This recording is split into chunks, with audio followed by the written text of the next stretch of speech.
2 in continuum to lab 1, but this one's lines of charge.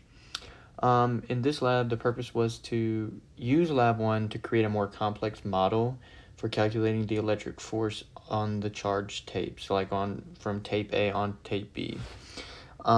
We used most of the stuff from lab 1. Some of the models were, like in lab 1, we had 2 pieces of identically charged U-tapes is what we called them, and they were made the same way as they were in lab 1. The 2 tapes were divided into an infinitesimally small pieces of like DQ charge, so like really, really tiny pieces of the tape were like, we modeled them as kind of point charges, but they're like really, really tiny, but we did it all the way across the entire length of the tape. And using superposition, we could the idea of superposition, we could add them all up to get the net electric field. And this is the results from the previous lab. To show you, this was the electric force, this was the gravitational force, this was tape A, this was tape B, and then there's all those values that were also used. Some main results from this lab were that the magnitude of the electric force was 4.64 basically times 10 to the negative fourth, and the gravitational force was about 2 times 10 to the negative third, which is kind of represented here as like this arrow is bigger than this arrow for sure. This is the initial conditions, so the length of the tape, and all this was found in lab 1.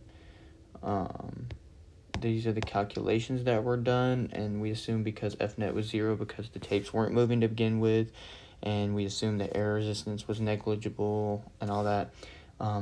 Negative F, the gravitational force, is equal to the electric force, and here is the gravitational force is mass times the gravitational constant on Earth, and then this is for the electric force on a rod, not a point, which is what we were assuming to be to get a more accurate answer, hopefully.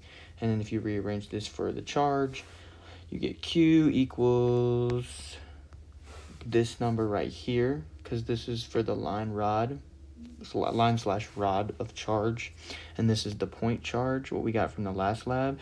And they should have been the same, but obviously this number right here was slightly bigger than this number, and we'll talk about that more. This is the code. As you can see, here's the mass of the tape, the estimated net charge.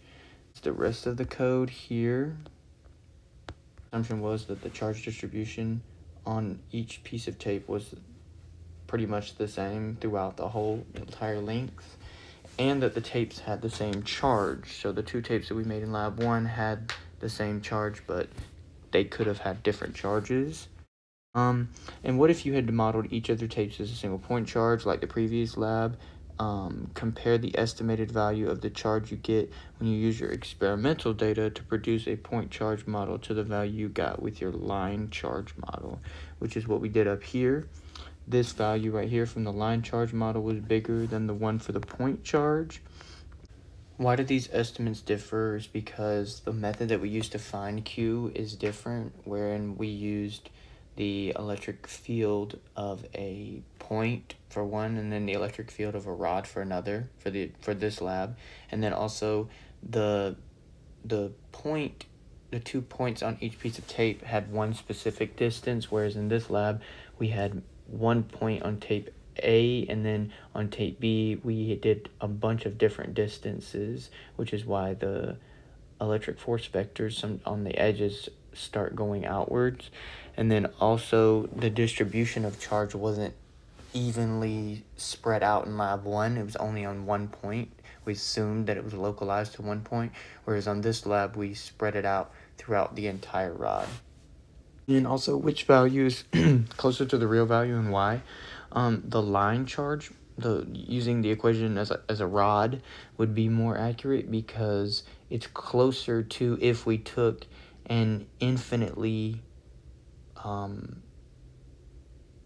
if we took an infinite number, we broke the tape into infinitely small pieces, which would be like an integral basically, and integrated over that whole thing to truly get what the charge was.